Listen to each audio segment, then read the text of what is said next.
Hello everyone, this is Ranjan Pediwal. आज हम लोग करने वाले हैं सीए और सीए में इंटर का जो कॉन्ट्रैक्ट कॉस्टिंग है उसका एक क्विक रिवीजन। सबसे पहले ये कॉन्ट्रैक्ट कॉस्टिंग शुरू करने के पहले 2 मिनट का बेसिक बैकग्राउंड कि इस कॉन्ट्रैक्ट कॉस्टिंग के अंदर में हम लोग को करना क्या है।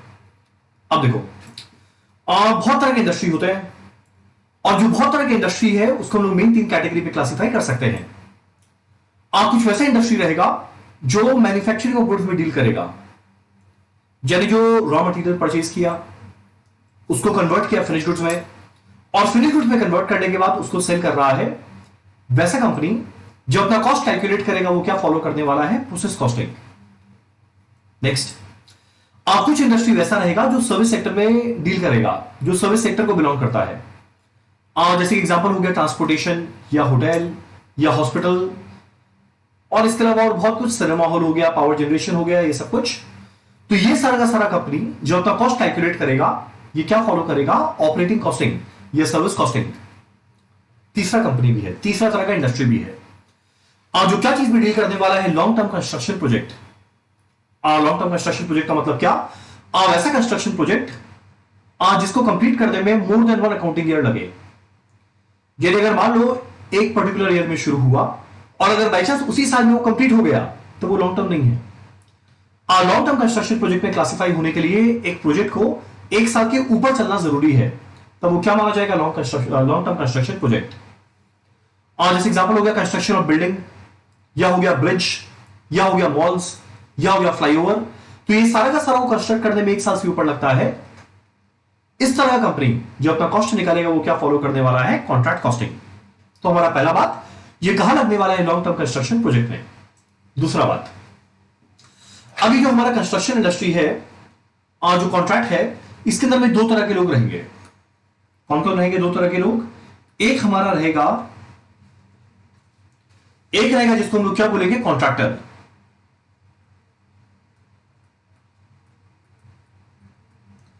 और जो दूसरा वाला है उसको हम लोग क्या बोलेंगे? कॉन्ट्रैक्टी। पहले हम लोग को समझ रहा है कॉन्ट्रैक्टर और कॉन्ट्रैक्टी के बीच में डिफरेंस क्या। कौन कॉन्ट्रैक्टर है, कौन कॉन्ट्रैक्टी? जो इंसान असली में कंस्ट्रक्शन का काम कर रहा है, जो कंपनी असली में कंस्ट्रक्शन कर रहा है, जो प्रोजेक्ट को एग्जीक्यूट कर रहा है, जो कंस्ट्रक्शन को एक्चुअल में एग्जीक्यूट कर रहा है, उसको हम लोग क्या बोलते हैं? कॉन्ट्रैक्टर। जो एक्चुअल में कॉन्ट्रैक्ट कर रहा है, जो प्रोजेक्ट कर रहा है।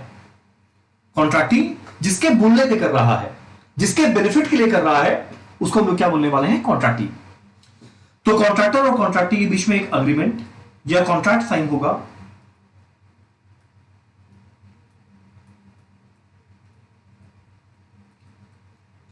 कॉन्ट्रैक्टर और कॉन्ट्रैक्टी के बीच में एक अग्रीमेंट या कॉन्ट्रैक्ट साइन होगा जहां पे इनिशियली डिसाइड कर लिया जाएगा कि पूरे के पूरे कंस्ट्रक्शन का, पूरे के पूरे प्रोजेक्ट का कंसिडरेशन का वैल्यू क्या रहेगा, और जिसको शॉर्ट में हम लोग क्या बोलते हैं? Contract price.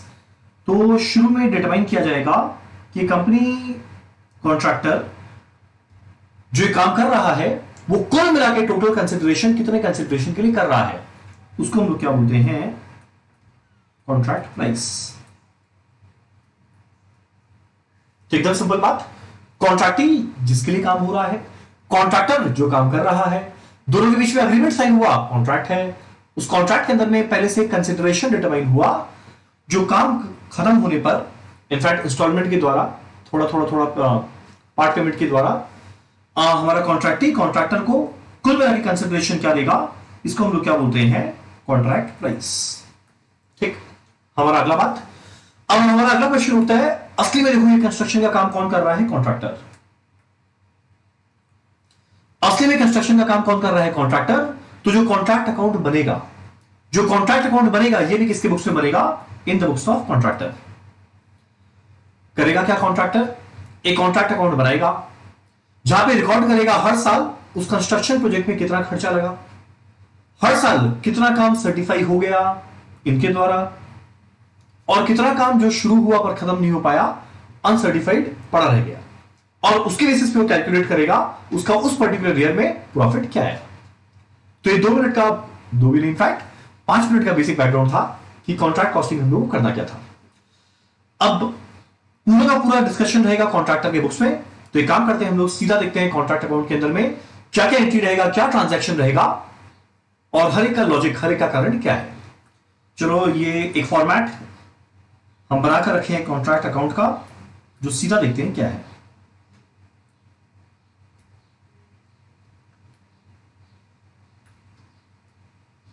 ये हमारा कॉन्ट्रैक्ट।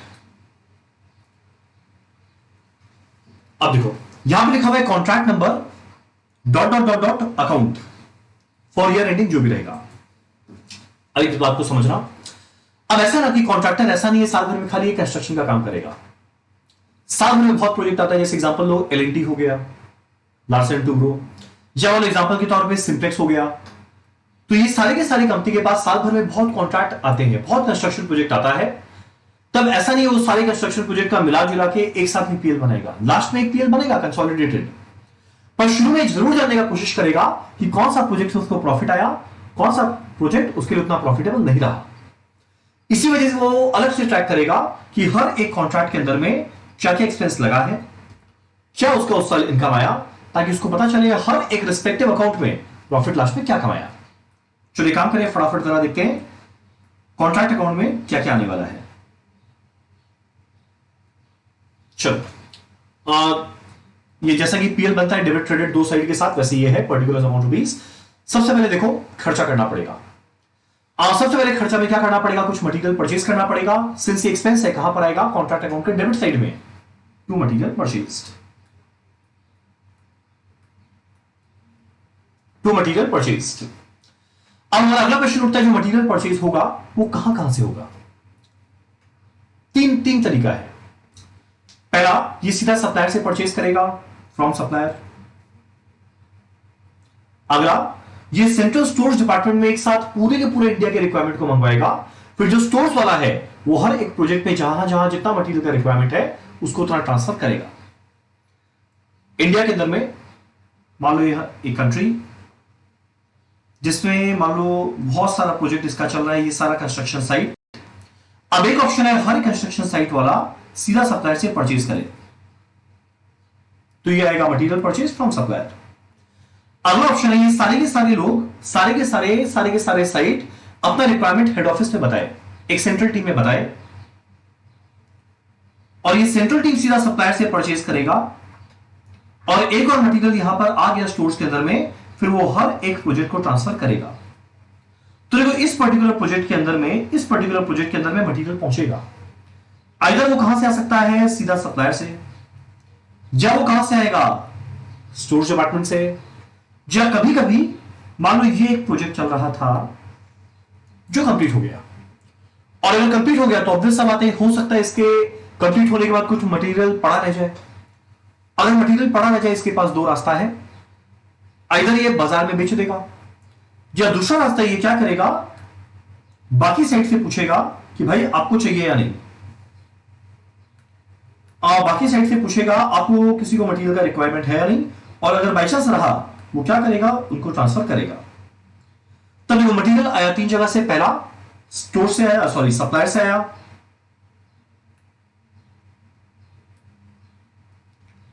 अगला स्टोर डिपार्टमेंट से आया, तीसरा बाकी कोई और कॉन्ट्रैक्ट या कोई और प्रोजेक्ट से आ रहा है। अगर सप्लायर से सीधा परचेज किया जाए, इसको बोलते हैं डिसेंट्रलाइज्ड सिस्टम।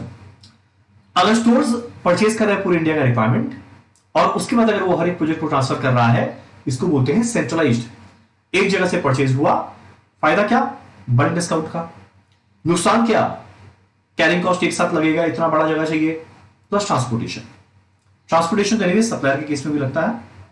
तो ये तीन तरीका है material purchase, either from supplier या फ्रॉम स्टोर्स, या मटेरियल परचेज नहीं बोलना चाहिए, ये रहेगा टू ट्रांसफर ऑफ मटेरियल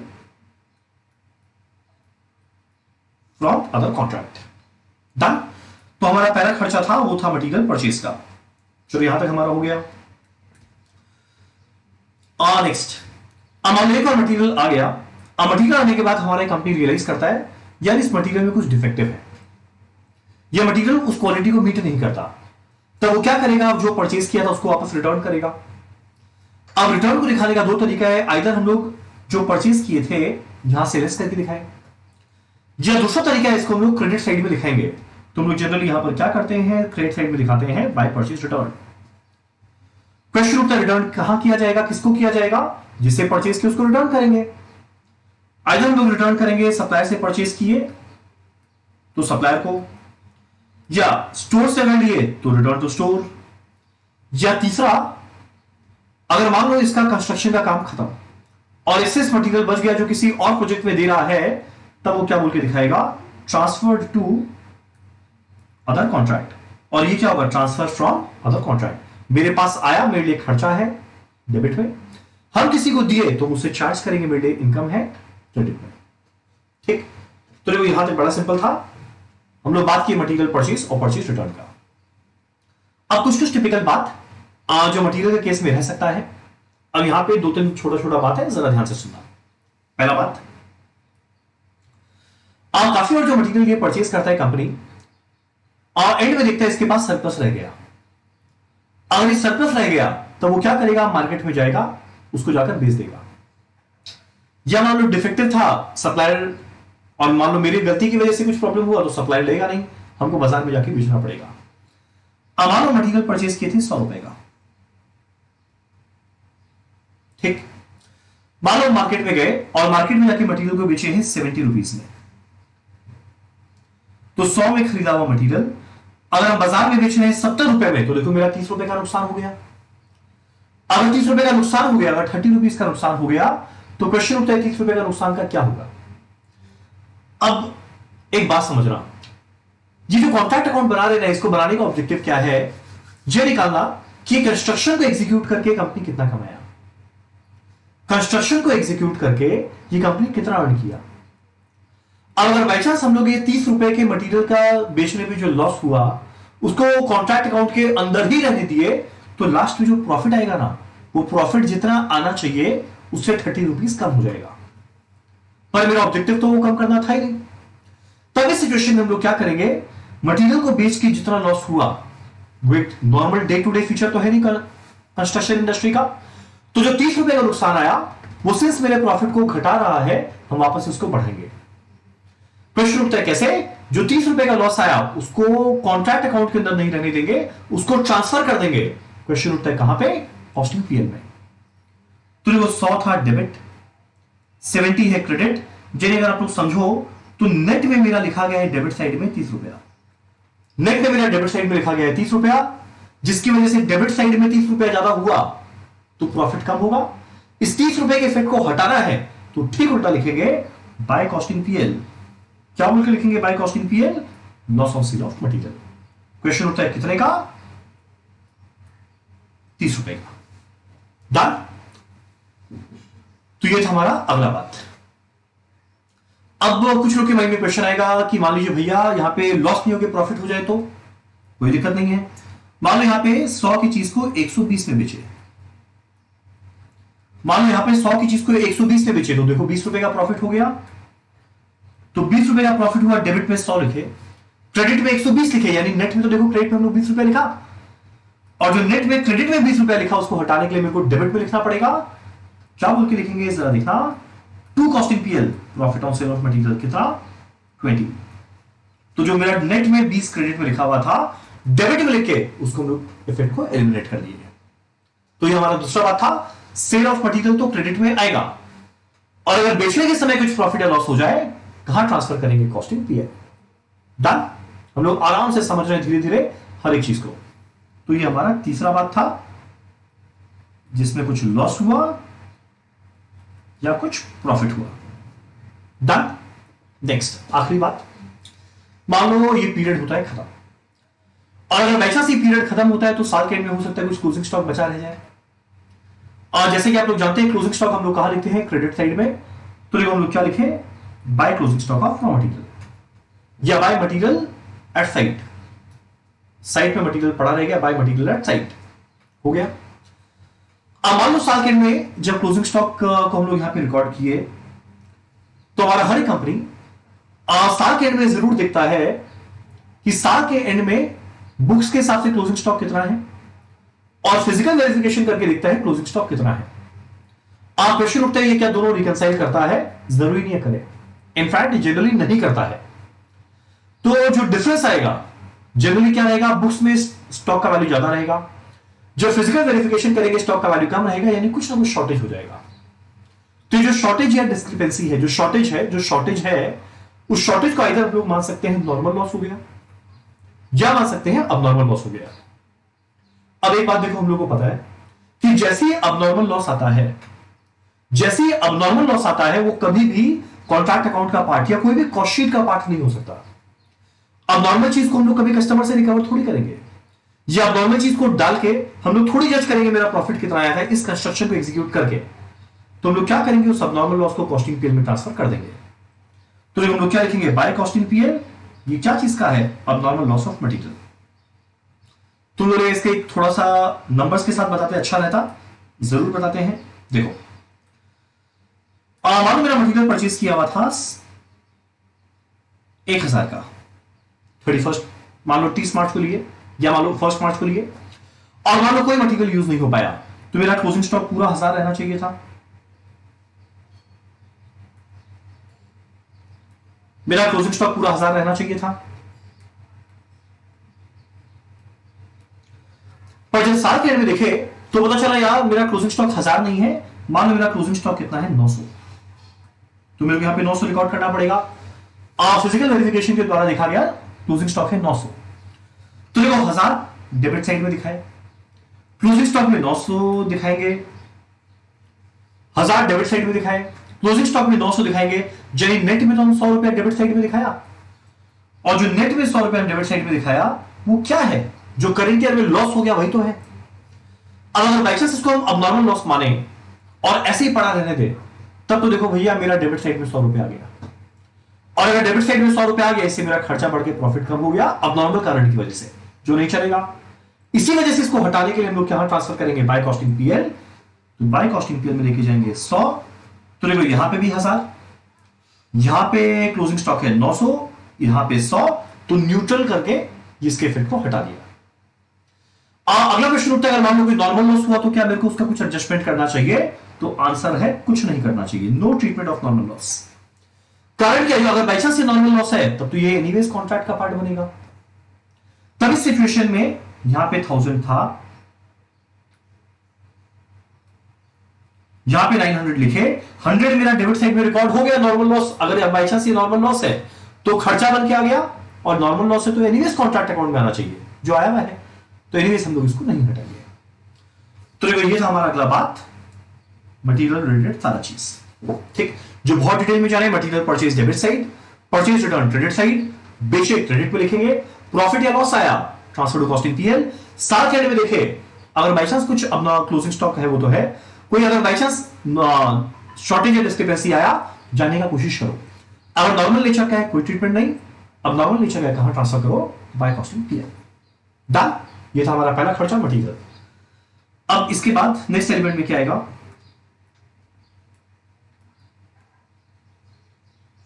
अब देखो हमारा नेक्स्ट एलिमेंट क्या रहेगा, लेबर का कॉस्ट। मटेरियल आ गया, अब ऑब्वियस बात है कंस्ट्रक्शन साइट में बहुत सारे वर्कर्स चाहिए, तो उनका लेबर कॉस्ट, तो 2 वेजेस या 2 लेबर बोल के लिखेंगे। ध्यान देना, और जैसे कि हमारा पीएल पूरा का पूरा अक्रूवल बेसिस पे होता है, सिमिलरली हमारा कॉन्ट्रैक्ट अकाउंट भी अक्रूवल बेसिस पे बनेगा। अक्रूवल बेसिस क्या होता है आप लोग बहुत अच्छे से जानते हैं, आप लोग का पढ़ा हुआ है अकाउंट में। स्टिल मान लो करेंट ईयर में जितना पेमेंट हुआ वो जरूर आएगा,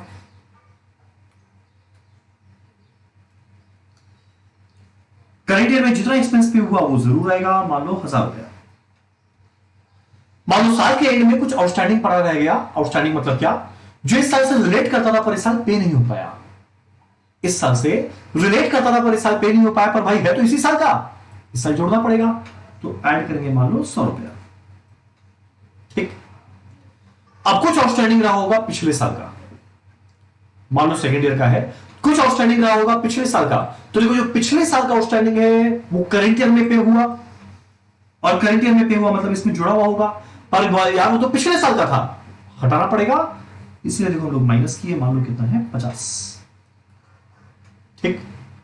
अगला प्रीपेड एट बिगनिंग हम लोग ऐड करेंगे, पिछले साल मान लो कुछ प्रीपेड हो गया था, प्रीपेड एक्सपेंसेस, प्रीपेड मतलब पहले से पे कर देना, अगले साल का पहले से पे कर देना। मान लो लास्ट ईयर हम लोग का कुछ प्रीपेड था, यानी वो पिछले साल पे हो गया करेंट ईयर का खर्चा, तो अगर ये करंट ईयर का खर्चा पिछले साल पे हुआ तो पिछले साल से तो हटाए, तो देखो माइनस करते हैं प्रीपेड जो साल के एंड में रह गया, ऐड करते हैं प्रीपेड जो बिगिनिंग में था क्यों तो इस साल के लिए है इसीलिए उसको ऐड करते हैं। तो ये हमारा अक्रूवल बेसिस। अब इसके अलावा और बहुत सारा और खर्चा हो सकता है।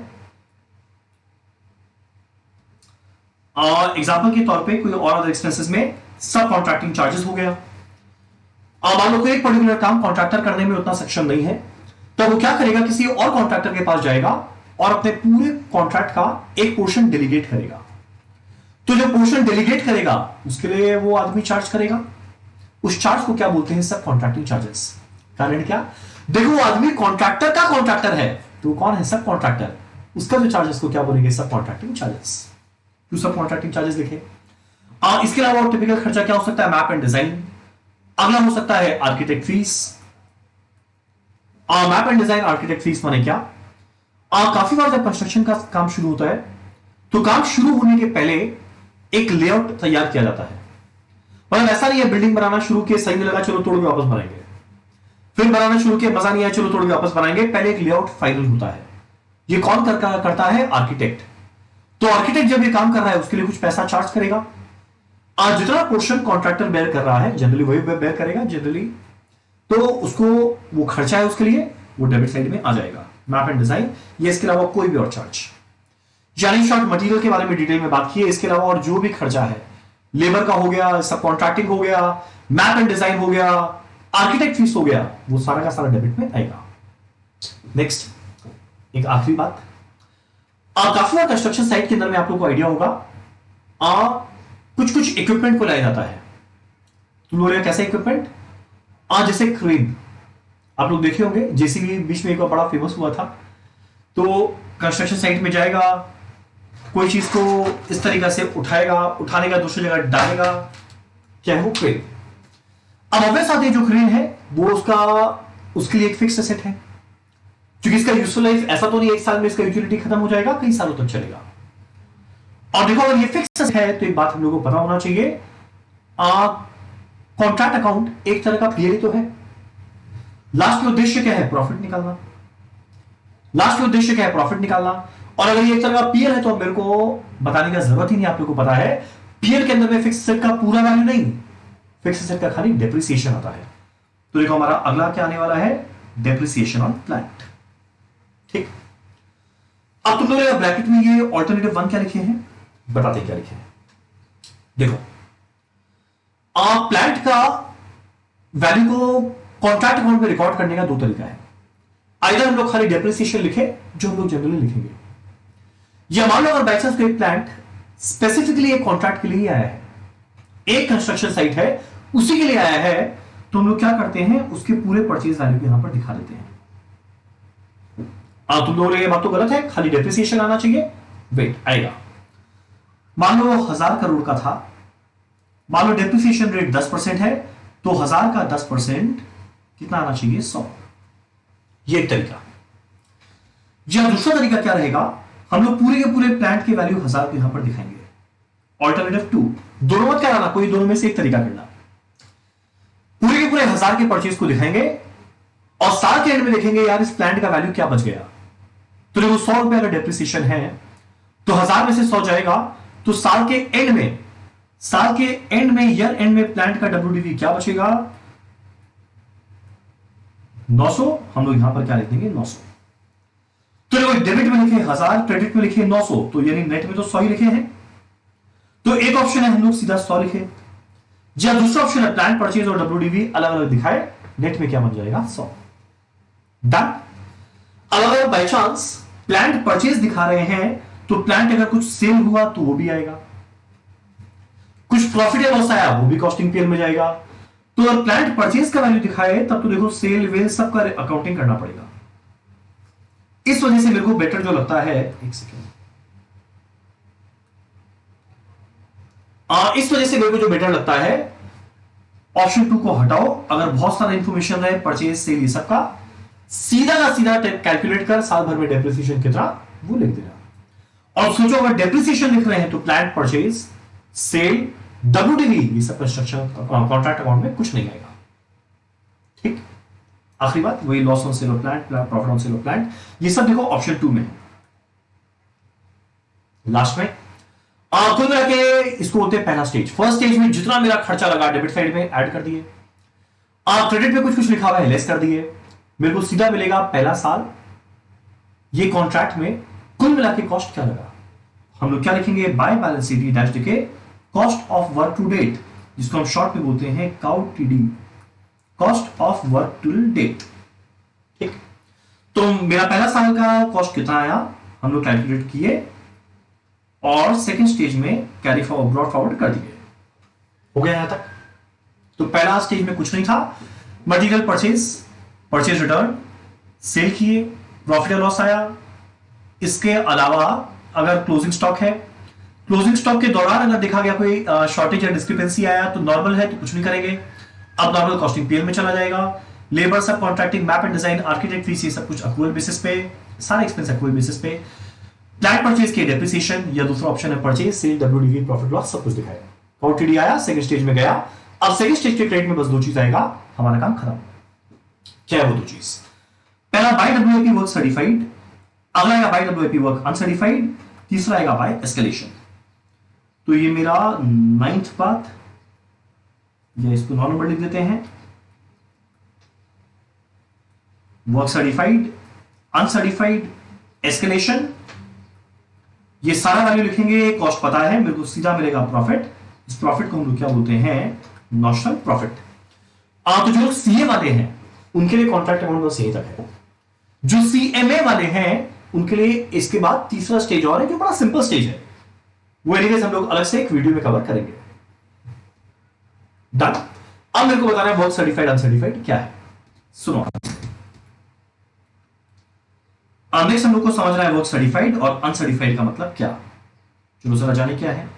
देखो, अब वर्क सर्टिफाइड अनसर्टिफाइड मतलब क्या। मान लो हमें काम दिया गया था, हम मान लो कॉन्ट्रैक्टर है, हमें काम दिया गया था एक फ्लाईओवर को बनाने का। अब ऑब्वियस होता है पहला साल में पूरा फ्लाईओवर तो बन नहीं सकता, तो मान लो हमने क्या किया, फ्लाईओवर यहां तक बनाया, नीचे में बेस है, ऑब्वियस सा बात है हवा में नहीं लटक रहा है। ठीक,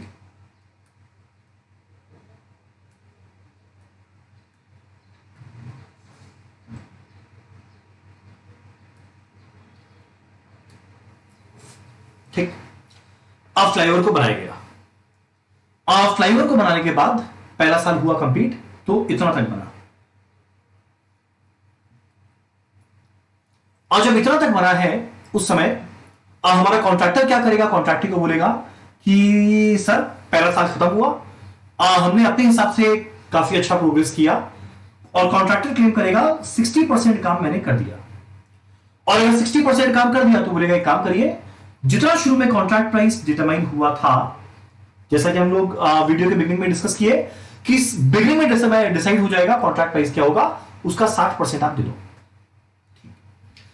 अब क्वेश्चन उठता है, कॉन्ट्रैक्टर ने कहा तो क्या कॉन्ट्रैक्ट ही मान जाएगा? बिल्कुल नहीं, वो एक इंडिपेंडेंट आर्किटेक्ट को भेजेगा, एक इंजीनियर को भेजेगा जो आके सर्टिफाई करेगा कि जितना वो क्लेम कर रहा है क्या सही में उतना हुआ है।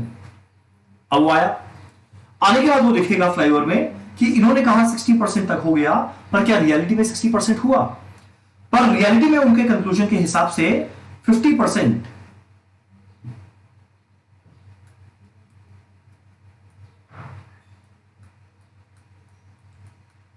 रियलिटी में उनके हिसाब से 50% काम तो देखो पूरा का पूरा कंप्लीट हो गया, जो वो सर्टिफाई कर दिए 50% सर्टिफाई कर दिए। क्वेश्चन उठता है बाकी का 10%, बाकी का 10% क्या हुआ? बाकी का 10% काम स्टार्ट जरूर हुआ, डेफिनेटली हुआ, पर जो माइलस्टोन अचीव होना चाहिए था, जिस देखो ऐसा है ना कि ऐसा नहीं हर एक परसेंट पे कॉन्ट्रैक्ट पैसा देता रहेगा, वो डिटरमाइन करता है कि यहां तक कुछ काम होगा तो पैसा देगा। तो मान लो इनका जो माइलस्टोन सेट किया हुआ था उतना तक नहीं पहुंच पाया, या मान लो इससे काम शुरू तो हुआ पर एज पर सेटिस्फैक्शन ऑफ कॉन्ट्रैक्ट आर्किटेक्ट पूरा कंप्लीट नहीं हो पाया, तब वो इस साल वो सर्टिफाई नहीं करेगा। तो हमने क्लेम किया 60, आर्किटेक्ट ने कहा 50, कॉन्ट्रैक्टिंग किसका बात सुनेगा? ऑब्वियस सा बात है आर्किटेक्ट का। जब वर्क सर्टिफाई किया गया है 50, तो इस बात को समझना 60% हमने क्लेम किया, इसमें वर्क सर्टिफाई हो गया था 50%, अनसर्टिफाइड रह गया 10%। तो क्वेश्चन होता है जो इस साल हमारे कॉन्ट्रैक्टर को पैसा मिलेगा वो क्या 60% मिलेगा? बिल्कुल नहीं, वो कितना मिलेगा? सिर्फ 50%। क्वेश्चन होता है कौन से वैल्यू का? टोटल कॉन्ट्रैक्ट प्राइस 80 लाख था, टोटल कॉन्ट्रैक्ट प्राइस 80 लाख था। अगर 50% सर्टिफाई हुआ है तो ये वैल्यू क्या आएगा? 80 लाख का 50% जो क्या बन जाएगा? 40 लाख। ठीक, 40 लाख। अब अगला बात जो हमारा अनसर्टिफाइड रहेगा 10%। क्वेश्चन उठता है इसका वैल्यू क्या रहेगा? अनसर्टिफाइड का वैल्यू क्या रहेगा समझना। कुछ लोग बोलेंगे 80 लाख का 50% ये वैल्यू है, 80 लाख का 10% वो वैल्यू कर दो। बिल्कुल गलत। देखो, जो वर्क सर्टिफाई हुआ था उसका पैसा इस साल मिलेगा, और अगर उसका पैसा मिलेगा इस वजह से हम लोग उसको कॉन्ट्रैक्ट प्राइस में रिकॉर्ड किए हैं। पर अनसर्टिफाइड, इस लाइन को समझना, अनसर्टिफाइड वो पोर्शन ऑफ वर्क था, अनसर्टिफाइड वो पोर्शन ऑफ वर्क था जिसमें काम शुरू तो हुआ पर खत्म नहीं हो पाया, और जिसमें काम शुरू हो जाए पर खत्म ना हो पाए वो एक तरह का इन्वेंट्री में है, डब्ल्यूआईपी स्टेज में है। और अगर ये डब्ल्यूआईपी स्टेज में एक तरह का इन्वेंट्री है तो इसको कॉन्ट्रैक्ट प्राइस पे रिकॉर्ड थोड़ी करेंगे। आप लोगों को पता है सारा इन्वेंट्री किस पे रिकॉर्ड किया जाता है? कॉस्ट पे। तो देखो पहला साल कितना कॉस्ट लगा, हम लोग कॉन्ट्रैक्ट अकाउंट बनाए हैं और बनाकर जरूर निकाले होंगे हमारा cost to work to date क्या था, पहला साल खर्चा क्या लगा। मान लो अपने एग्जांपल के लिए हम cost to work to date निकाले 36 लाख। तो देखो भैया साल भर में मेरा खर्चा लगा है 36 लाख। साल भर में मेरे पूरे के पूरे कॉन्ट्रैक्ट को यहां तक जो हम बनाए हैं इसके लिए खर्चा लगा है 36 लाख। 60% के लिए लगा है 36 लाख। मेरे को निकालना क्या है? वो 10% का वैल्यू क्या होगा? वो 36 लाख लगा है, 60% के लिए मेरे को निकालना क्या है? वो 10% का वैल्यू क्या होगा? क्वेश्चन उठता है कैसे निकलेगा? 36 लाख लगा था 60 का वैल्यू, तो 1% के वैल्यू मिलेगा। अनसर्टिफाइड रह गया 10, उसका वैल्यू क्या बन जाएगा? 6 लाख। डन। तो ये बात हम लोगों को जरूर अच्छे समझ में आना चाहिए कि वर्क सर्टिफाइड और अनसर्टिफाइड कैसे मिलेगा। एक काम करते हैं, आगे बढ़ने के पहले एक और एग्जांपल से रिलेट करते हैं ताकि आप लोग ढंग से समझ पाए। एक और एग्जांपल लेते हैं। तो जो ध्यान देने का बात किया था, जो हमारा वर्क सर्टिफाइड है ये आर्किटेक्ट ने सर्टिफाई कर दिया तो उसका पैसा मिलेगा। इसी वजह से वो हम लोग किस पे रिकॉर्ड करते हैं? On contract price. और जो वर्क अनसर्टिफाइड है वो एक तरह का वो पोर्शन था जिसमें काम शुरू हुआ पर खत्म नहीं हुआ, इन्वेंट्री है। ये किस पे रिकॉर्ड करेंगे? On cost. ठीक। तो अगर बाई चांस हमको फॉर्मूला बनाना पड़े, वैसे तो मेरे को लगता है फॉर्मूला के बेसिस पे नहीं, कॉमन सेंस बेस्ट चीज होता है, स्टिल अगर बाई चांस मुझे फॉर्मूला बनाना पड़े तो देखो फॉर्मूला कुछ ऐसा बन के आएगा। वर्क सर्टिफाइड का वैल्यू क्या आया? जितना कॉन्ट्रैक्ट प्राइस था इनटू कितना परसेंट सर्टिफाई हो गया। तो हमारा फॉर्मूला क्या बन जाएगा वर्क सर्टिफाइड का?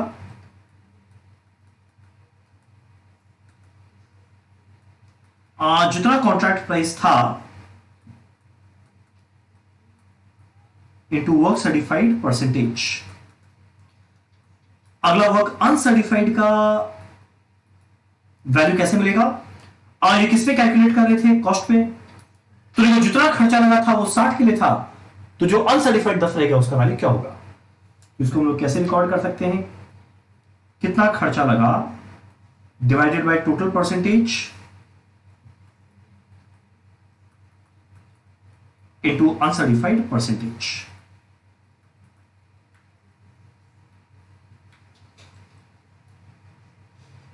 ठीक है यहां तक? चलो एक काम करते हैं, एक और एग्जांपल लेते हैं। हम चाहेंगे इसका कैलकुलेशन आप लोग खुद करें। मान लो हम भी कैलकुलेटर ले लेते हैं।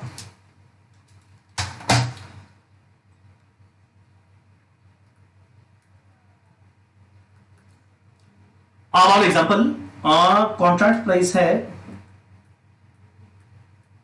50 लाख।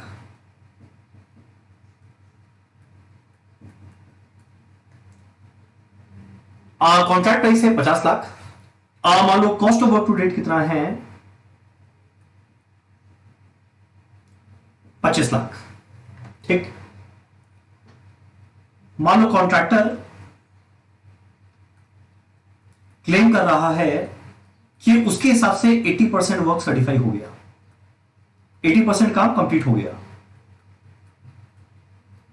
पर आर्किटेक्ट आके बोला नहीं 80% बिल्कुल नहीं हुआ है, खाली 70% हुआ है।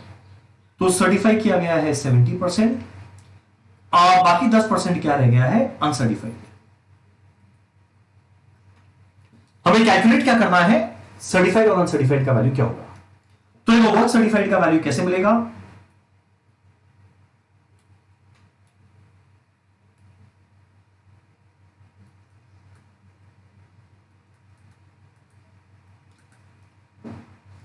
वर्क सर्टिफाइड का वैल्यू कैसे मिलेगा,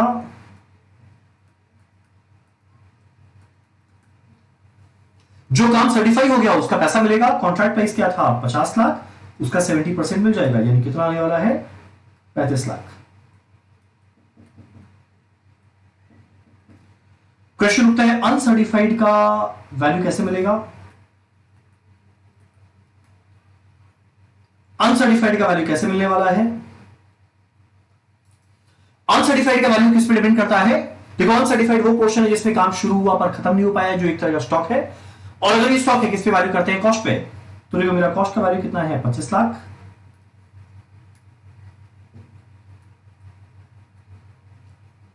और देखो 25 लाख लगा था पहला साल, कुल मिलाकर कितना करने के लिए 80%, मेरे को निकालना है 10% का वैल्यू, जो क्या आने वाला है 25 लाख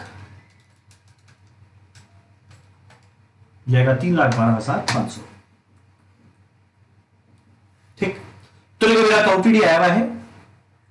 वर्क सर्टिफाइड अनसर्टिफाइड का वैल्यू लिखे, एस्केलेशन क्या है हम लोग जानेंगे कुछ देर में। मेरे को सीधा क्या मिलेगा, नॉमिनल प्रॉफिट। डन। अब एक छोटा सा बात और, ये जो मेरा वर्क सर्टिफाइड है, क्वेश्चन उठता है जो 35 लाख रुपए का वर्क सर्टिफाई हुआ, क्या पूरा का पूरा पैसा क्या कॉन्ट्रैक्ट हमें पहला साल में दे देगा, बिल्कुल नहीं देगा। हमारे हर एक कॉन्ट्रैक्ट के अंदर में एक बात जरूर लिखा रहता है कि जितना वर्क सर्टिफाई हुआ इसका कुछ पोर्शन तो उस साल मिलेगा और कुछ पोर्शन हमारा कॉन्ट्रैक्टी रिटेन कर लेगा। क्वेश्चन उठता है रिटेन करके क्या करेगा, अपने पास रखेगा कब तक, एक स्पेसिफाइड टाइम पीरियड तक, वो कॉन्ट्रैक्ट में मेंशन रहेगा। जनरली क्या रहेगा, जब कॉन्ट्रैक्ट खत्म हो जाएगा, कॉन्ट्रैक्ट खत्म होने के बाद वो जितना पोर्शन रिटेन मनी किया था उसको वापस से लौटा देगा। अब तुम लोगों ने इसका कारण क्या, ये इंश्योर करना कि वो बीच में काम छोड़ के भागे ना, ये इंश्योर करना कि वो क्वालिटी ढंग से यूज करे, इस वजह से कुछ पैसा वो रिटेन करेगा। तो जो वर्क सर्टिफाइड है, मान लो लिखा हुआ है कि 20% रिटेन किया, यानी 80% पे किया, तो सर्टिफाइड का 2 हिस्सा निकलता है। कुछ पोर्शन वो रिटेन करेगा, मान लो 20%, तो 35 लाख का 20% 7 लाख रुपए रिटेन किया, और बाकी 80% वो पे करेगा।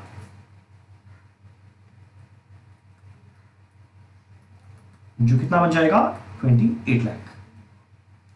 और तुम लोग बताइए कॉन्ट्रैक्ट अकाउंट में क्या आएगा, कॉन्ट्रैक्ट अकाउंट के अंदर में कोई डाउट ही नहीं है, क्या आएगा, 35 लाख। कैश मिला है 28 लाख, मेरे बुक्स में कैश मिला है 28 लाख और डेटर बन के रह गया है 7 लाख।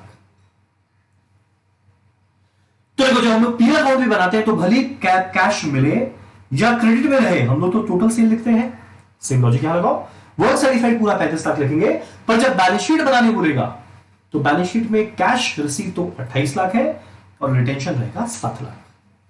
डन। हम उम्मीद करते हैं आपको ये पूरा का पूरा टॉपिक क्लियर हो गया होगा। चलिए हमारा कॉन्ट्रैक्ट अकाउंट का बेसिक सारा पढ़ लिया, बहुत डिटेल में पढ़े हैं। अब 2-3 मिसलेनियस टॉपिक है जो हम लोग करके इस चैप्टर को खत्म करते हैं। मेन हमारा काम हो गया। अब देखो अगला बात है, एग्जाम में कभी कभी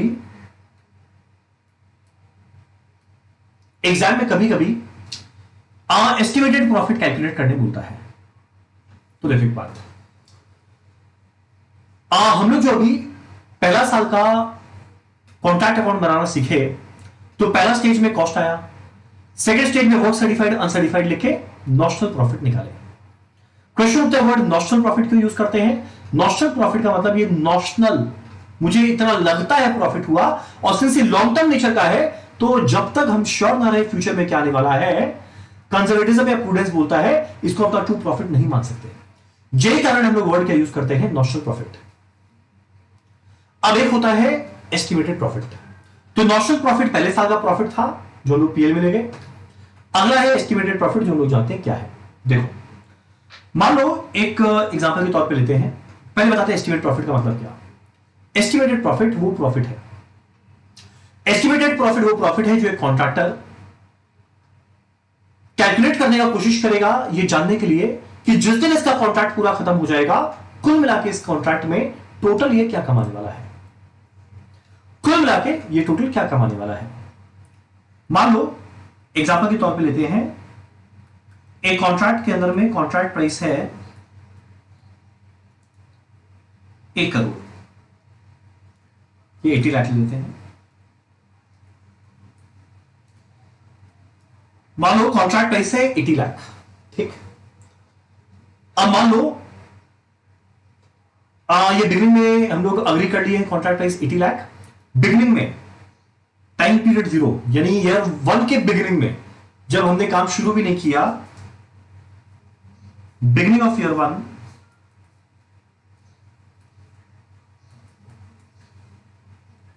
हम एस्टिमेट किए कि मेरा कॉस्ट लगेगा इस प्रोजेक्ट के अंदर में 50 लाख।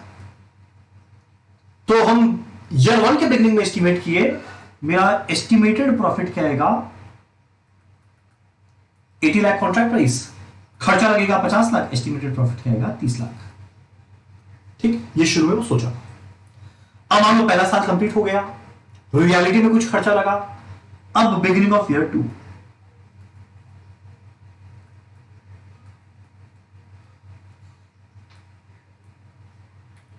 अगला beginning of year 2।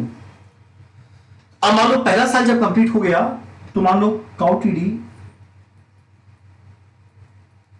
Of year 1 मान लो लगा है 15 लाख, ठीक। पहला साल में 15 लाख रुपया लगा, और मान लो इन्होंने 20% काम कंप्लीट किया, ठीक। पहला साल में 15 लाख लगा, मान लो इन्होंने 30% काम कंप्लीट किया। चलो चेंज करते हैं, या ठीक है 20 ही रहने देते हैं, 20% काम कंप्लीट किया। तो देखो अभी आगे और फ्यूचर ईयर्स में 80% काम होना बचा हुआ है, उसके लिए ये एस्टिमेट करेगा कि estimated cost to complete the contract, to complete 80% जो बचा हुआ कॉन्ट्रैक्ट है, मान लो एस्टिमेट किया भाई 40 लाख और लग जाएगा। जरूरी नहीं यूनिटरी मेथड पे लगे, मान लो एस्टिमेट किया 40 लाख रुपए और लगेगा। तब देखो उस सिचुएशन में अब इसका एस्टिमेटेड प्रॉफिट क्या हो गया, कॉन्ट्रैक्ट प्राइस तो देखो फिक्स है 80 लाख, ऑलरेडी खर्चा आ गया 15 और लगने वाला है 40, यानी कुल मिला के 55 लाख। अब ये एस्टिमेट कर रहा है पूरे कॉन्ट्रैक्ट खत्म होने पे फाइनली ये क्या कमाने वाला है, 35 लाख, 25 लाख, ठीक।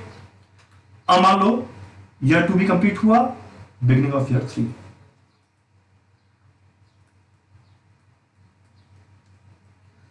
अब मान लो कॉस्ट लगा है ऑफ ईयर 1 एंड ईयर 2 मिला के 27 लाख, और मान लो काम हो गया है 50%, ठीक। 2 साल कंप्लीट हुआ, पहले दोनों साल में मिला के खर्चा लगा है 27 लाख, 50% हो गया, 50% और होना बचा है। अब ये इस दिन वापस एस्टिमेट करेगा कि भाई अगला 50% को कंप्लीट करने में और खर्चा क्या लगेगा, मान लो इसे लग रहा है 30 लाख रुपया और लग जाएगा। तब पता है इस दिन ये वापस से कैलकुलेट करेगा, एस्टिमेटेड प्रॉफिट क्या बना, 80 लाख माइनस 27 और 30 मिला के 50,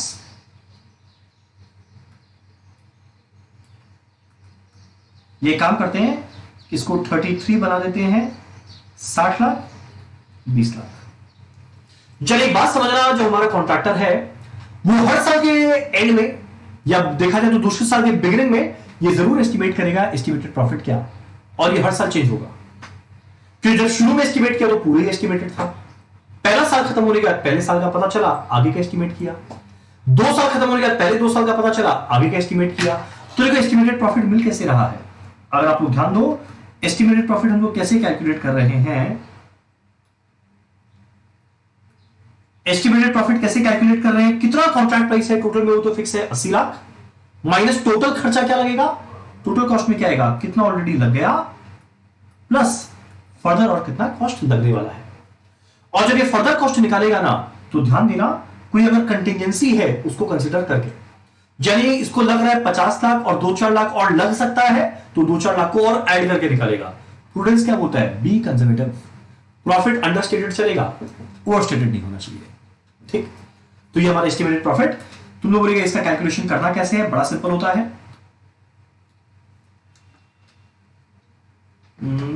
एक बार इसको हम रब करते हैं, समझाते हैं इसका कैलकुलेशन करना कैसे है।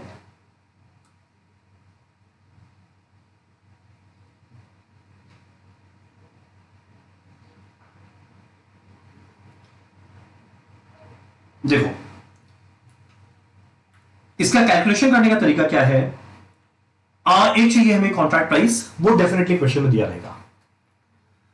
अगला चाहिए दो चीज, एक ऑलरेडी कितना कॉस्ट लग गया, अगला और कितना कॉस्ट लगने वाला है। अब ऑलरेडी कितना कॉस्ट लग गया और कितना कॉस्ट लगने वाला है, अगर दोनों दिया रहे तब तो क्वेश्चन एक लाइन का है, और लाइफ इतना भी सिंपल नहीं होता। अब पहला साल कितना कॉस्ट लग गया वो हम लोग आराम से कैलकुलेट कर सकते हैं कॉन्ट्रैक्ट अकाउंट बना के। पहला साल का कॉन्ट्रैक्ट अकाउंट बनाएंगे, जो पहला साल कंप्लीट हो गया सारा खर्चा लिखेंगे, मटेरियल का, लेबर का, डेप्रिसिएशन का, क्लोजिंग स्टॉक, काउंट मिलेगा। तो देखो पहला साल का कॉस्ट मिल गया,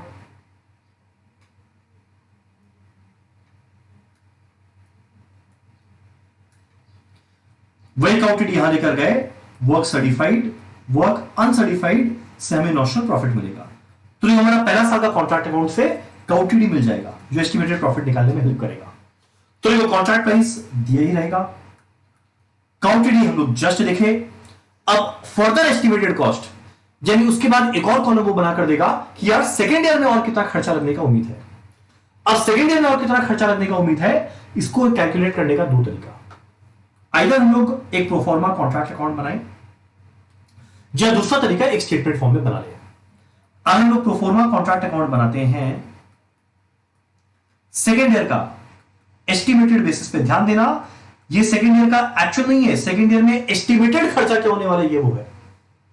तो पहला साल अगर क्लोजिंग स्टॉक आया था तो ओपनिंग स्टॉक के साथ शुरुआत करेंगे।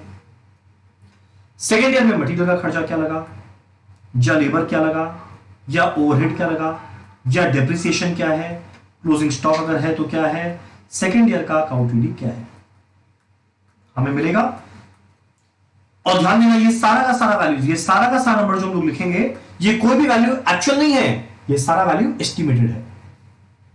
तो सेकेंड ईयर में और खर्चा क्या लगने वाला है ये हमें मिला, एग्जैक्ट इसी वैल्यू को हम लोग यहां पर ले जाएंगे, फर्दर एस्टिमेटेड कॉस्ट क्या लगने वाला है। ठीक, जब सेकेंड ईयर का कॉन्ट्रैक्ट अकाउंट बनाए आप लोगों को दो चीज ध्यान देना है, एक ये जो लेबर ओवरहेड रहेगा इसको ढंग से अक्रूवल बेसिस पे करना। या गलती कुछ ऐसा होता है सेकेंड ईयर का लेबर का खर्चा देगा, सेकेंड ईयर का आउटस्टैंडिंग मिलेगा वो तो ऐड कर देंगे, पर पिछले साल का जो आउटस्टैंडिंग है वो तो सेकेंड ईयर का ओपनिंग बनेगा, उसे लेस करना मत भूल जाना। जो सेकेंड ईयर का प्रीपेड है उसको तो माइनस करेंगे, और जो मान लो पहले साल का प्रीपेड है वो फर्स्ट ईयर में लेस हुआ उसको यहां पर ऐड करना मत भूल जाना। तो इसको ध्यान देगा। और एक बात है डेप्रिसिएशन, तो डेप्रिसिएशन अगर बाई चांस डब्ल्यूडीवी बेसिस पे है और पहला साल में प्लांट रिटर्न हुआ है तो इसका कैलकुलेशन अच्छे से करना। बस ये था हमारा एस्टिमेटेड प्रॉफिट, जो कैसे आएगा, कॉन्ट्रैक्ट प्राइस क्या है माइनस पहला साल खर्चा क्या लगा, ब्रैकेट में माइनस पहला साल खर्चा क्या लगा plus further estimated cost including contingency क्या होगा। डन, ये था हमारा एस्टिमेटेड प्रॉफिट का कंसेप्ट। अब बस दो छोटा छोटा बात और हमारा ये चैप्टर का रिवीजन खत्म होता है।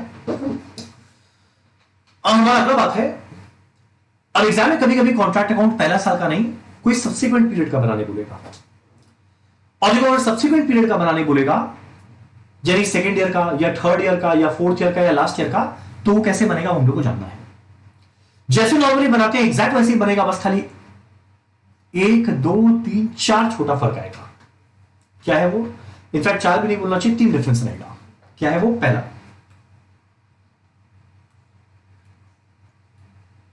देखो अब देखो, जब सेकेंड ईयर में है तो जैसा स्टेज वन में सारा खर्चा आता है वो सेकेंड ईयर का सारा खर्चा आएगा ही आएगा। जो मटेरियल और खरीदे, जो लेबर का खर्चा है, टू अदर ओवरहेड का खर्चा है, टू डेप्रिसिएशन सब आएगा। पर सिंस ये सेकेंड ईयर है तो 3 ओपनिंग बैलेंसेस भी आएगा। प्रश्न उठता है क्या? देखो पहला साल के एंड में जो क्लोजिंग स्टॉक था, सेकेंड ईयर का opening stock of raw material बनेगा, डेफिनेटली आएगा। अगला बात, अगर हम लोग पहले साल के कॉन्ट्रैक्ट अकाउंट को थोड़ा ध्यान से देखें तो जो हम हाईलाइट कर रहे हैं, एक बार सबको रब करते हैं ताकि जो पोर्शन मेरे को दिखाना है खाली उसी पे कंसंट्रेट करें।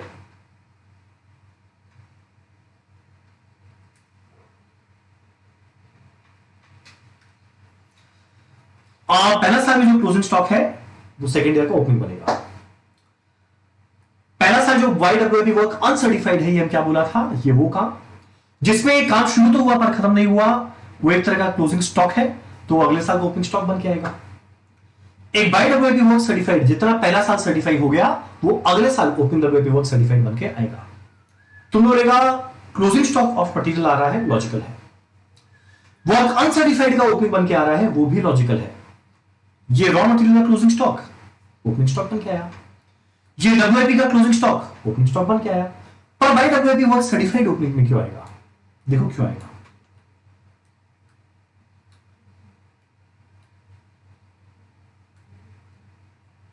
तो देखो यहां तक तो लॉजिकल बात था, ओपनिंग मटेरियल और ओपनिंग WIP वर्क अनसर्टिफाइड। हम लोग ओपनिंग WIP वर्क सर्टिफाइड मिलेंगे।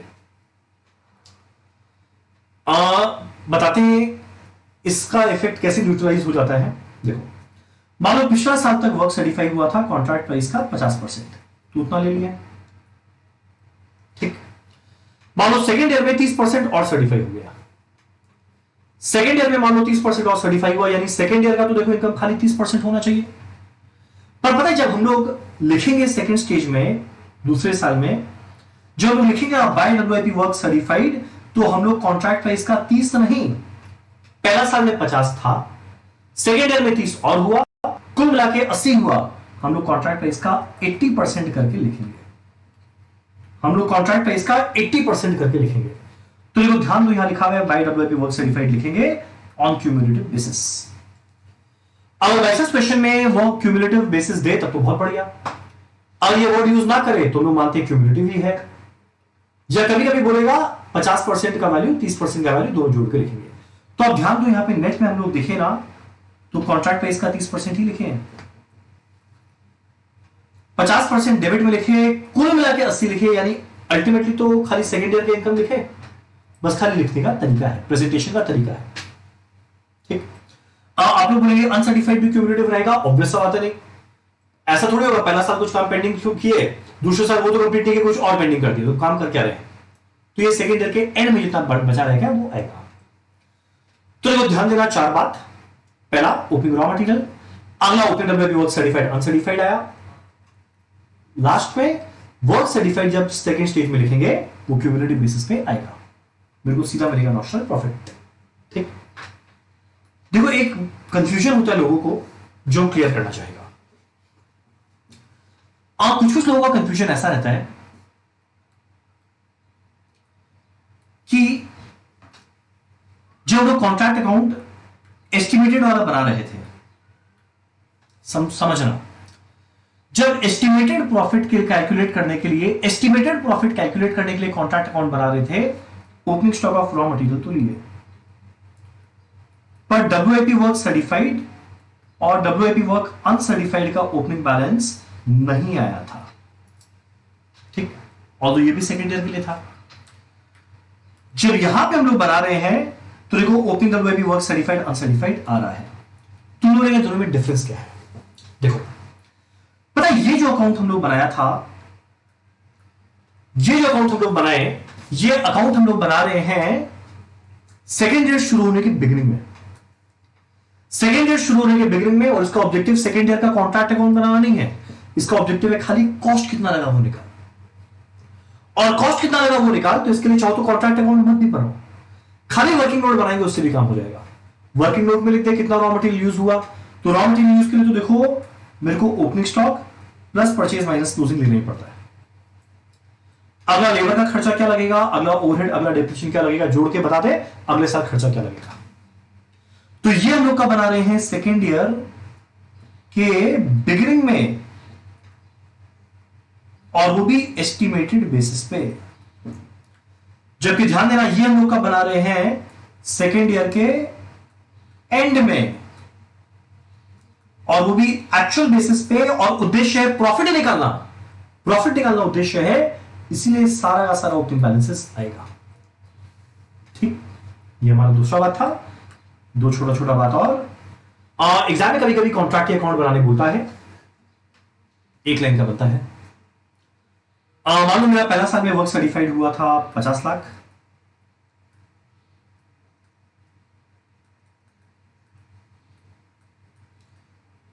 और जैसा कि कुछ देर पहले बताया कि कॉन्ट्रैक्टी कुछ ना कुछ पैसा रिटेन जरूर करेगा और कुछ पेमेंट करेगा।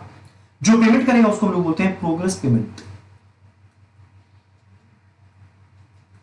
Progress payment made by contractee या progress payment received by contractor. मान लो कितना पेमेंट हुआ है, 40 लाख। तो क्वेश्चन होता है कॉन्ट्रैक्टी अकाउंट कैसा बनेगा। कॉन्ट्रैक्टी अकाउंट के अंदर में सिर्फ एक लाइन आएगा,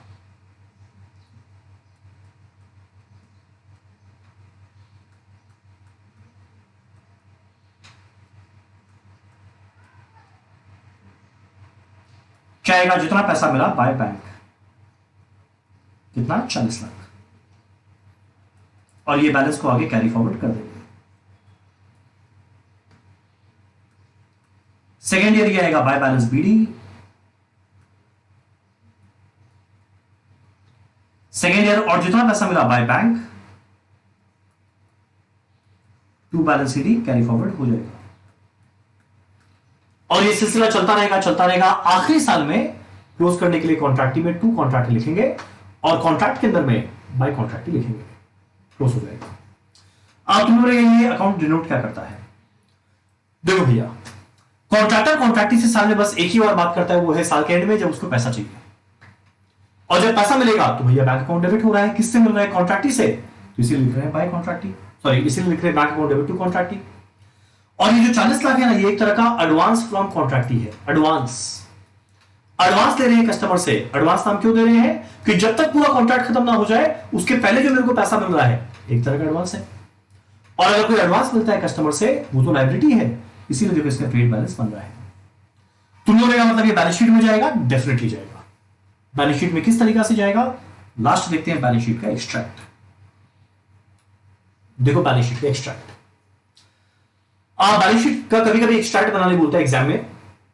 उसमें क्या आने वाला है, सबसे पहले फिक्स एसेट, अगर बाई चांस कोई परचेज किया हुआ है तो उसका डब्ल्यूडीवी कितना में खरीदे, माइनस पहला साल का डेप्रिसिएशन क्या, डब्ल्यूडीवी। अगला बैलेंस शीट में क्या आता है, एक लाइन में बताते हैं। पर बैलेंस शीट में एग्जैक्ट वो आएगा जिस चीज का सेकेंड ईयर में ओपनिंग बैलेंस बन के आया था। जो सेकेंड ईयर के कॉन्ट्रैक्ट में ओपनिंग बैलेंस बन के आया, तो भाई ओपनिंग बैलेंस तो तब बना होगा जब पहला साल का क्लोजिंग बैलेंस था, और अगर ये पहला साल का क्लोजिंग बैलेंस था तो डेफिनेटली बैलेंस शीट में गया होगा। और ध्यान देना, ओपनिंग में क्या आया था, तीन चीज, एक रॉ मटेरियल का स्टॉक, एक डब्ल्यूआईपी वर्क सर्टिफाइड, एक डब्ल्यूआईपी वर्क अनसर्टिफाइड। तो देखो एग्जैक्ट ये तीन चीज आएगा, एक रॉ मटेरियल का स्टॉक, एक डब्ल्यूआईपी वर्क सर्टिफाइड, एक डब्ल्यूआईपी वर्क अनसर्टिफाइड। नॉर्मल बात है। अब देखो जितना वर्क सर्टिफाई हुआ, हम लोग जस्ट एग्जांपल लिए 50 लाख, उसमें पैसा मिल गया 40 लाख, तो देखो 40 लाख कॉन्ट्रैक्टी में चल रहा था। अब इसका दो तरीका है, आइदर इस कॉन्ट्रैक्टी के बैलेंस को हम लोग लायबिलिटी में दिखाए, या हम लोग क्या करेंगे, वर्क सर्टिफाइड था 50 लाख दिखाएंगे, लेस करके दिखाएंगे पेमेंट रिसीव फ्रॉम कॉन्ट्रैक्टी 40 मिल गया, 10 लाख मिलना अभी भी बचा हुआ है जो रिटेंशन बनी है,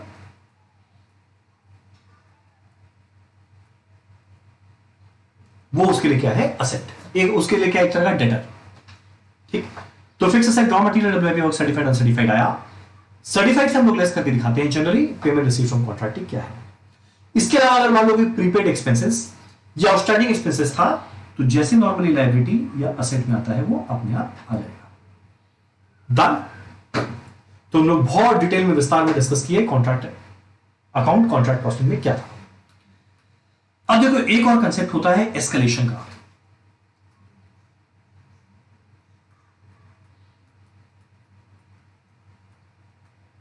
एक और कंसेप्ट होता है एस्केलेशन का, आप लोगों को ध्यान होगा जब हम पहला साल का कॉन्ट्रैक्ट अकाउंट बनाए हम लोग हर एक लाइन को डिस्कस किए, बस खाली एक एस्केलेशन का लाइन बच गया था। ये एस्केलेशन क्या है ये हम लोग समझते हैं और खत्म करते हैं। देखो एस्केलेशन मतलब क्या,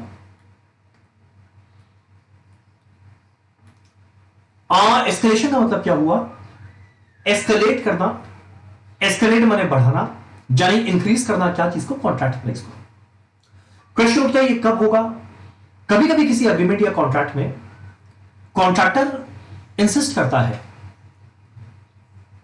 और कब इंसिस्ट करता है, जब मान लो वो उतना एक्सपीरियंस्ड नहीं है, या मान लो जो रॉ मटेरियल उसको चाहिए उसका प्राइसेस बड़ा फ्लक्चुएट करता है तो उसको हमेशा टेंशन रहेगा, यार हम तो कॉन्ट्रैक्ट प्राइस बोल दिए, पर मान लो फ्यूचर में रॉ मटेरियल का प्राइसेस या कोई भी लेबर का जो वेज रेट है वो अचानक से बढ़ जाए, तो कॉन्ट्रैक्ट प्राइस अगर उतना ही रह गया पर खर्चा बढ़ गया तब तो बेचारे का नुकसान हो जाएगा। तो इस वजह से वो एस्केलेशन का क्लॉज डाल देता है। एस्केलेशन का क्लॉज में वो बोलेगा कि सुन भाई, कॉन्ट्रैक्टर को बोलेगा, सॉरी कॉन्ट्रैक्टर को बोलेगा कि जो रेट के बेसिस में मैं अपना एस्टिमेट किया हूं और असली में जो रेट हो वो उससे ज्यादा हो जाए, तो जितना एक्स्ट्रा रेट हुआ ना उसकी वजह से मेरा एक्स्ट्रा खर्चा लगेगा, तो भाई उतना मेरे को दे देना। जैसे ये बात कॉन्ट्रैक्टर बोलेगा, कॉन्ट्रैक्टर बोलेगा कोई दिक्कत नहीं है, आप जो एस्टिमेट किए रेट बहुत बढ़िया बात है, अगर रेट बढ़ेगा तो आपका खर्चा बढ़ेगा, आपको कंपेंसेट करेंगे, पर मान लो रेट गिर गया तो आपका खर्चा गिरेगा, तो कॉन्ट्रैक्ट प्राइस कम करेंगे। उसको हम लोग क्या बोलते हैं, डिस्कलेशन।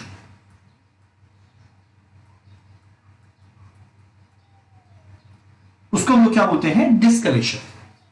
ठीक, एग्जांपल से समझाते हैं। मान लो एग्जांपल, शुरू में सोचा गया था स्टैंडर्ड क्वांटिटी, स्टैंडर्ड मतलब जो शुरू में एस्टिमेट किया गया 1000 केजी रॉ मटेरियल लगेगा। शुरू में सोचा गया किस रेट में परचेज करेंगे, 50 रुपया पर केजी, तो शुरू में स्टैंडर्ड कॉस्ट सोचा गया 50,000 लगेगा। ठीक, कॉन्ट्रैक्ट जब एंटर कर रहे थे बिगनिंग में सोचा गया, साल के एंड में देखा गया एक्चुअल में क्वांटिटी 1000 नहीं 1200 केजी लग गया। एक्चुअल में जो रेट में परचेज करने वाले थे 50, तो 50 नहीं 60 रुपया पर केजी हो गया।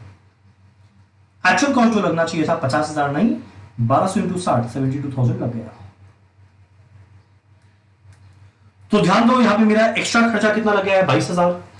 क्वेश्चन उठता है जितना 22,000 एक्स्ट्रा खर्चा लगा क्या पूरा एस्केलेशन के फॉर्म में मिलेगा, बिल्कुल नहीं मिलेगा। कारण क्या है, तो यहां पे जो 22,000 एक्स्ट्रा लगा इसका कारण है दो। तुम बोलेगा क्या दो, एक क्वांटिटी का ज्यादा लगना, अगला रेट का ज्यादा लगना। अब जो क्वांटिटी 1000 की जगह 1200 लगा तब तो ये उसका इनएफिशिएंसी है, इसके लिए कॉन्ट्रैक्टर रुपया क्यों दे, ये तो उसको एस्टिमेट करना चाहिए था सही तरीका से। पर हां, जो रेट वो सोचा था कि यार बाजार में 50 के रेट में खरीदेंगे, वो रेट अगर 60 हो जाए तो देखो ये अनअवॉइडेबल चीज है, इसमें इसका गलती नहीं है, इसके लिए जरूर उसको पैसा मिलेगा। तो अल्टीमेटली जब एस्केलेशन का अमाउंट कैलकुलेट करेंगे कि कितना एक्स्ट्रा पैसा मिलना चाहिए, वो क्या होगा 60 हुआ इंस्टेड ऑफ 50, तो कितना रेट, कितना रुपया बढ़ा है 10 रुपया पर केजी। और थोड़ा खुद बुद्धि लगाओ, इसको किस क्वांटिटी से मल्टीप्लाई करना चाहिए, 1200 बिल्कुल नहीं, ये मल्टीप्लाई होना चाहिए 1000 से, यानी कितना आएगा 10,000। तो इवन तो खर्चा इसका लगा है 12,000 ज्यादा, पर इसको क्या मिलेगा 10,000। क्वेश्चन उठता है इसका भी फॉर्मूला है, एकदम है। 60 क्या है एक्चुअल रेट, 50 क्या है स्टैंडर्ड रेट। तो ध्यान देना एस्केलेशन मिलता है डिफरेंस इन रेट की वजह से, इंटू है 1000, ये 1000 क्या था एक्चुअल नहीं स्टैंडर्ड क्वांटिटी। ठीक, कुछ लोग बोलेंगे अगर मान लो रेट कम हो जाता तो यहां पे भैया कॉन्ट्रैक्टिंग का फायदा। मान लो एक और सिचुएशन लेते हैं, ये मान लो मटेरियल ए था, अगला मटेरियल बी लेते हैं। 100 केजी सोचे लगेगा किस रेट में, 100 रुपया पर केजी, यानी 10,000 लगना चाहिए। एक्चुअल में 90 केजी ही लगाया और रेट 80 रुपया पर केजी लगा, यानी 7,200 लगा। तो देखो जो शुरू में सोचा गया खर्चा लगेगा 10,000 पर लास्ट में 7,200 लगा, तो भाई यहां तो खर्चा कम हो गया, और अगर खर्चा कम हो गया तब तो उसके लिए बेनिफिशियल है। तब ये बेनिफिट एस्केलेशन एक डिस्केलेशन बोल के मिलेगा कॉन्ट्रैक्टी को। तरीका क्या है, एग्जैक्ट वही से actual rate 80 standard rate 100 into करेंगे स्टैंडर्ड क्वांटिटी, वो कितना है 100। आप लोग कैलकुलेट करेंगे कितना आएगा 2000, किसमें आएगा माइनस। डन। तो ये था हमारा एस्केलेशन डिस्केलेशन। चलो इसी के साथ हमारा कॉन्ट्रैक्ट कॉस्टिंग का पूरा रिविजन खत्म होता है और इसी के साथ हमारा आज का क्लास भी खत्म। Thank you.